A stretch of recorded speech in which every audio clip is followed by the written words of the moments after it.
What's up, guys? Welcome back to the Bianconeri Zone for another daily news video on this time Thursday the 26th, because I know yesterday I made a video and I said it was a 26th Thursday, but obviously it was a Wednesday. So that's on me because I pre-record this one, pre-record these videos, excuse me, and yeah, I messed it up. But it's Thursday. It's Thursday this time. And we are gonna talk about one big point is, as you can see on the screen, another 15 points, and the other part is a deal with the UEFA, or like a possible deal with the UEFA. Before we get into it, please like the video and subscribe to the channel as always, and hit that bell notification. Before I want to do this really quickly, because when you watch this video, we might have sold McKennie. I don't know, you know. But at this moment in time, Leeds offered 28 and we won 35. So would you assume? You would assume that it will get done between 30 and a bonus or something like that. So it's very close that McKennie is gonna leave. I'm gonna go in depth on that if that happened with Julian. We will talk about that, but I'm okay with it. It's way more than I thought we were getting, considering the teams that were in for him. So that's good. That's good news in my opinion. If he leaves, I wish him all the best. I think he's a good kid. I just don't think he is. I don't think he's very good. You know, like he's very good at what he can be good at, but I think it's very limited in my opinion. And I think he will suit the Leeds style or like the Premier League a little bit better than playing for us. I actually do believe that. So I'm happy for him, as I'm happy for us, because he was playing out of position and it was not working out, and we need the money. That's that. But we will go in depth if it becomes official, of course. Now, I'm going to start off with this news. And today, I didn't mess up the date, but I did mess up Corriero. So, my apologies again. But you probably have read the news, heard the news, whatever. And it's about another 15 points deduction, basically. I will read out the news first. It's from Corriere dello Sport, but it comes from other sources as well. I will go into that as well. So the federal prosecutor's office will ask for another 15 points, this time for making hidden deals with players in 2019-20 and 22 and 21 seasons. In addition, a fine worth 1 to 3 times the amount agreed or paid to the players. Now, first of all, the story has a weird tweak because they mentioned McKennie in the 1920 season, which is impossible. That already sounds a bit iffy, you know, because of the work that has been done to put out that article. If you mess that out, I need to question what you're actually putting out there in the first place, because that's a big mistake. But apparently, and I talked about it a bit in previous videos, we put out a statement during COVID that we had an agreement with the players and we pushed back some wages and all those things for a word of 90 million, something like that. Now, apparently, what we did was we put out a different statement than actually happened, you know, and players signed a thing that they got their money back, and we didn't account that money on the books. That's basically what we're being accused of, or like what we potentially will be accused of. And they used Dybala's statement, Dybala saying apparently we signed something, but the statement coming out from the club was something different than what we signed. That you have things of players not signing and all those things. It's all over the place, you know. But you know, 15 points, you might sound that's random. It is random. It's just put us out of Europe with the first 15 points, put us in relegation zone with another 15 points. That's basically what the thought process is behind that. That's number one. I know there's also an article saying they will go down to Serie B, whatever. We don't know at this moment in time. But if we have done that, you know, paid players but didn't account that on the books, or just put it in different years when you didn't mention you were planning to do that, you know, but you paid them in that year, that's bad. Like, it's as simple as that, because you are messing up with the numbers basically, and you're not allowed to do that. It's as simple as that. Now, I'm not saying that's what happened. I'm not saying it happened for all players or for one. We don't know. That's just the accusation, or like the supposedly what we're being accused of. going off Corriere dello Sport, Gazzetta dello Sport, all those papers. But it makes me think, because more and more things coming out about the first 15 points, that we are being punished based on a rule that doesn't exist yet, but they want to install. So we are like, how do you want to say it? Like I don't know. I don't know what's the word in English. We have it in Dutch, but like we are like the person or the object you do tests on before you actually release it to the public. Basically, that's what we are. You know, which is like a crash dummy, basically, which is not great. Like, and it's not actually allowed. That's basically what's coming out now. That snippets of wiretaps are being used, but out of context. You know, snip 1 minute clip out of a 10-minute conversation, and then yeah, you can. It's the same as compilations. You know, we can get linked with a Series C player. You can look up a compilation, and he will look amazing because they will let you see what you want to see, not what you don't want to see. You know, it's as simple as that. You know, you can look up compilation of every player; they will look great, no matter how poor or average they are. And that's basically what apparently they have done, basically. And that's what the club will push, and other things as well, of course. But Monday we will know about that.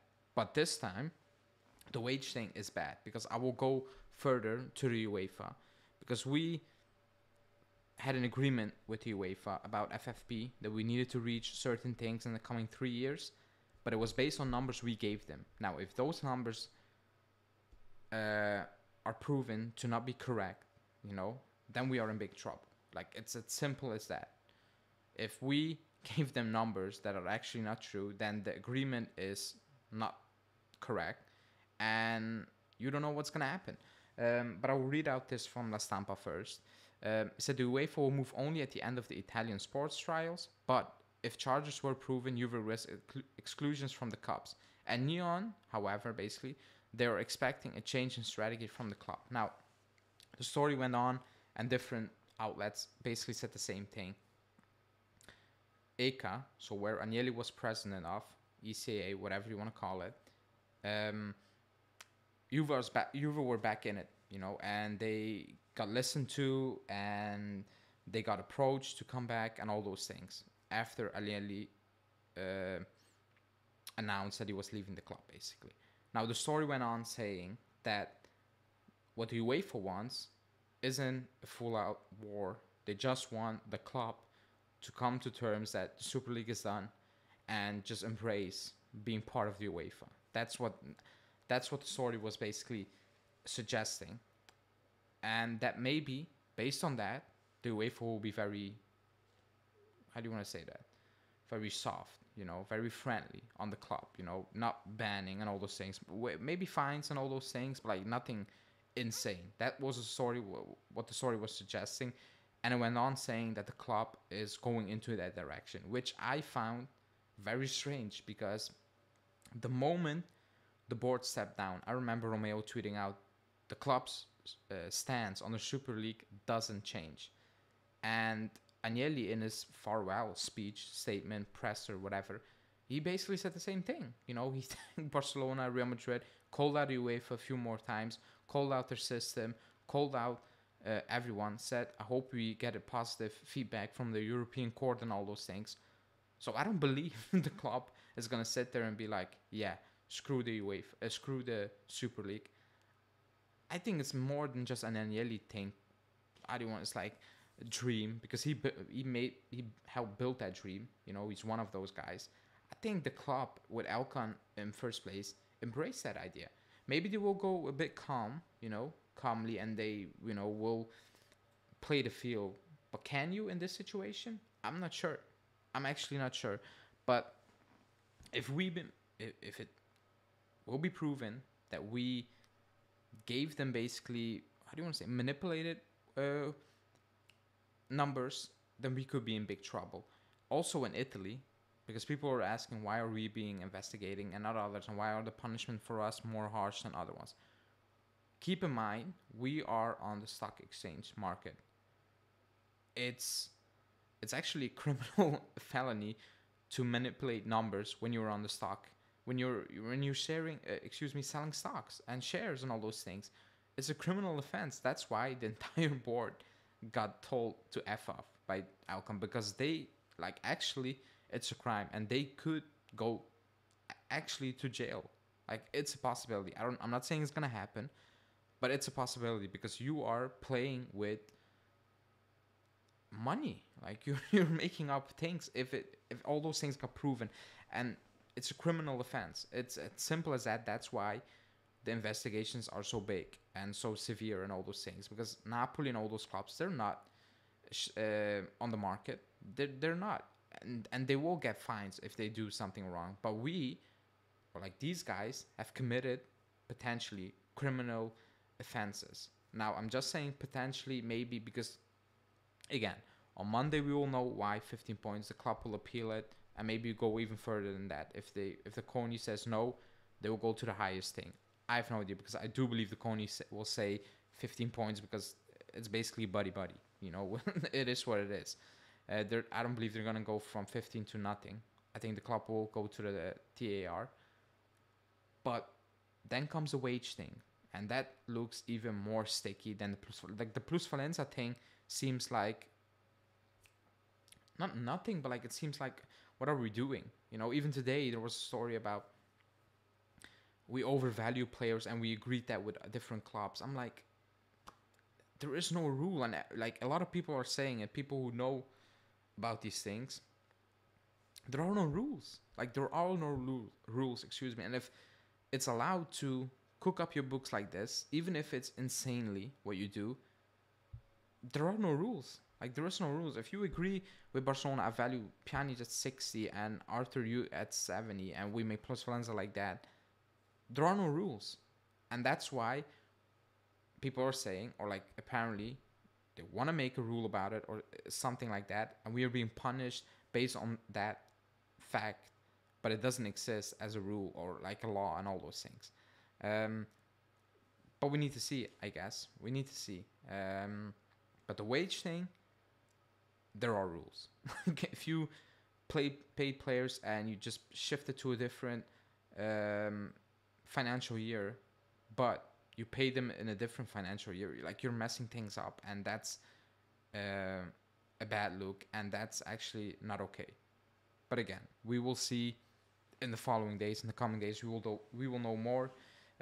Let's see. But at this moment in time, it's not looking good. We need to be honest with ourselves, and more punishments could be on our way, like, and even worse than now. That's just the reality. I'm not saying they're all gonna stand, but I do believe more punishments are on their way. That's all I'm saying. But we need to see, of course. There need to be context. We need to see the full picture and all those things, and then we can make up our mind, you know. But as of now, this is the situation. Excuse me. We need to somehow deal with it, basically. But let's see. Let's see how all these things will develop whilst we're still having a season to play for, which is weird. It's actually weird, but whatever. Thanks everyone for watching. Again, I messed up yesterday's with the date and all those stuff. So the podcast will be out on Friday. So keep your eyes out for that. We will be live back on Friday as well. You know, first podcast, we will be live. We'll be live on Saturday for a preview.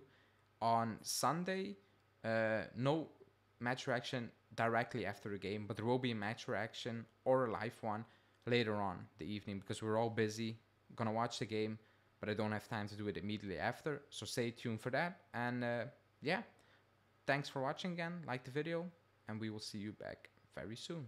Ciao.